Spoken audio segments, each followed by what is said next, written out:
cruz muy pesada,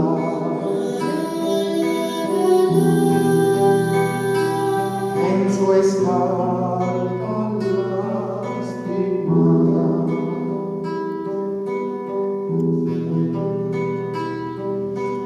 Directo voy hacia el monte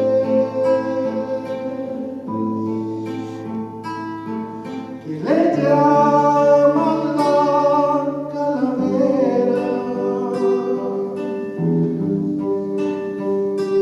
con sus pies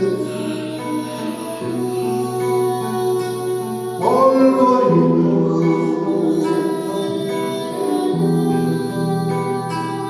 enmudeció y no dijo nada.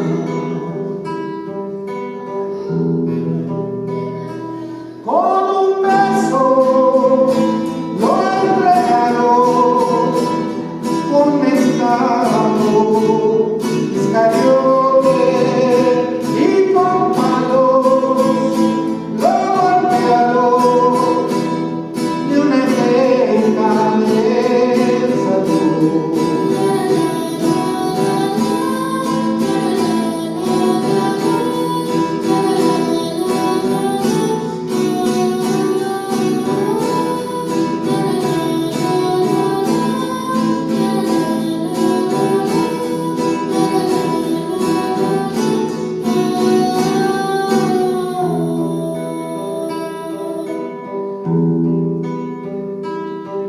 Lo acusaron por pararse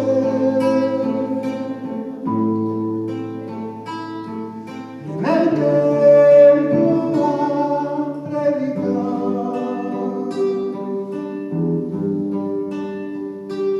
del amor, la justicia,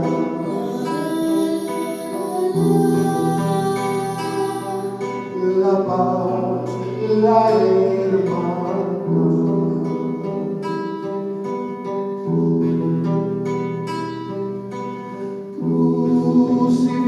Crucificado está mi Cristo,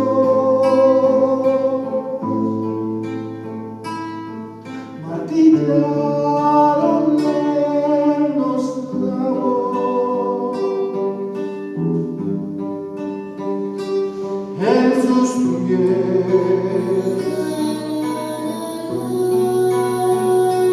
en sus manos,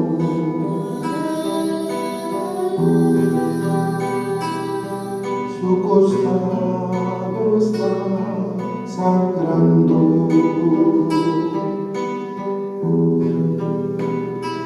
Está vivo, no está muerto, con su sangre